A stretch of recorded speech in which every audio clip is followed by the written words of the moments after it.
This channel does not promote any violent, harmful, or illegal activities. All content provided by this channel is meant for an educational purpose only.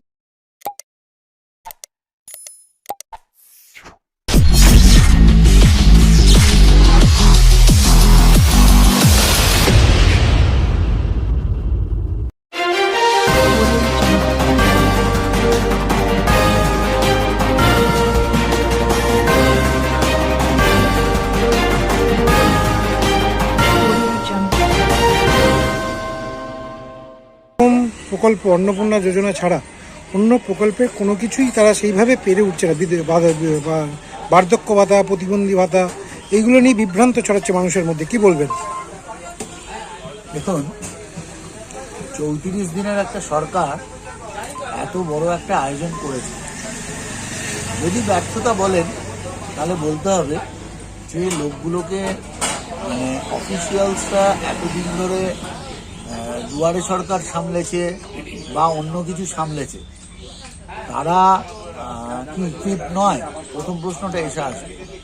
আমার মনে হয় 34 দিনের সরকার একটা বড় আয়োজন করেছে, আর মোস্ট ডিমান্ডিং হচ্ছে আয়ুষ্মান ভারত আর আমার অন্নপূর্ণা যোজনা। এই দুটো হচ্ছে মোস্ট ডিমান্ডিং, তাই বেশিরভাগ লোক এতে আসছে। সেই পরিষেবা দুটোর ওপর ফোকাস সব থেকে বেশি আছে। বার্ধক্য ভাতা, বিধবা ভাতা যেটা ছিল এখানে এন্টাইটেল ছিল, কিন্তু পুরো জিনিসটাকে একই সাথে এত কম সময়ে হয়তো যারা সরকারি স্টাফ আছে, যারা আয়োজন করেছে, এটা তো আয়োজন সরকারের, অতএব সেক্ষেত্রে যারা যেখানে যতটা সম্ভব পারছে দিচ্ছে। কিন্তু দেখুন, কর্মী একই আছে, কোনো কর্মী বদলায়নি, সবাই সবার নিজের ডিপার্টমেন্টের কাজ করছে। বাইরে থেকে এসে অনেকে অনেক ডিপার্টমেন্ট সামলাচ্ছে। সুনির্দিষ্ট ট্রেনিং এবং সবকিছু যে যেটা করতে পারবে, লোক হায়ার করা, এটা হয়তো প্রথমবার বলে কিছু অসুবিধা হচ্ছে। আজকে থেকে সবাই বিধবা ভাতা, বার্ধক্য ভাতার ফেসিলিটি পাবে। ফর্ম গতকাল চলে এসছে। আরও কিছু ফেসিলিটি, যেমন সব থেকে বড় জিনিস হচ্ছে সূর্য ঘর। এটা একটা দারুণ প্রাইম প্রজেক্ট আছে, সোলারকে ব্যবহার করে, সোলার এনার্জিকে ব্যবহার করে, যাতে আপনার বিদ্যুতের বিল কমানো যায়। দিন দিন যেভাবে বিদ্যুতের বিল বাড়ছে, এটা সরকারি প্রকল্প, কেন্দ্রীয় সরকারি প্রকল্প, এর সুযোগ সুবিধা নিতে পারবে। আয়ুষ্মান ভারত, এই প্রকল্পটা একটা খুব এতদিন ধরে সরকার এখানে আটকে রেখেছিল। দেখুন, প্রকল্প সবকটাই হবে, সবকটাই এখানে নথিভুক্তকরণের প্রচেষ্টা চলছে। 2-4টে জায়গা যেটা আগে সরকার দেয়নি, কিন্তু তার সমস্ত কিছু রেডি আপ করা সম্ভব হয়নি, সেগুলোও হবে আগামী দিন। আমাদের সেই ডিপার্টমেন্টে হবে, আরও এরকম ক্যাম্প হবে।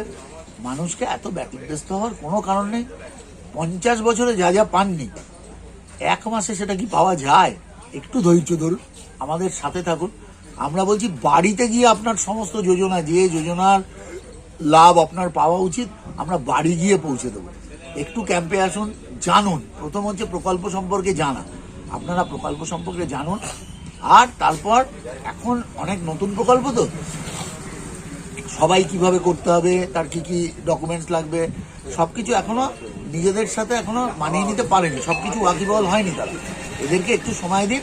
আমি আশা রাখছি 3 মাস সময় আছে, 3 মাসের মধ্যে সবাই সমস্ত ফেসিলিটি পাবেন, কোনো অসুবিধা নেই। যেটা যার প্রাপ্য, যার যেটা প্রাপ্য সে অবশ্যই পাবেন। খালি নিজেদের ডকুমেন্টসগুলো ঠিক রাখবেন। কেন আমরা করতে গিয়ে দেখেছি, কার আধার কার্ডের নাম এক, ভোটার কার্ডের নাম এক, এটা তো ঠিক করে নিতে হবে। খালি বললে হবে না পাচ্ছি না। বিভিন্ন লোকের বিভিন্ন সমস্যা আছে, আর সমস্যাগুলো খুব কম লোকের আছে। ধরুন 100 জন যাচ্ছে, তাতে হয়তো 5 জনের কিছু সমস্যা আছে। 5 জন এমনভাবে রিপ্রেজেন্ট করছে, কেউ পাচ্ছে না, পাচ্ছে সবাই। 2-5 জনের আধার কার্ড, ভোটার কার্ড, নানা বিষয়ে নানা গন্ডগোল আছে, সেগুলো ঠিক করতে হবে। আর শিবিরটা বুঝতে হবে, আধার কার্ড তো এখানে তৈরি হবে না। আধার কার্ডটা তৈরি করতে গেলে আধার কার্ডের সেন্টারে যেতে হবে, ভোটার কার্ডের জন্য এপিক সেন্টারে যেতে হবে।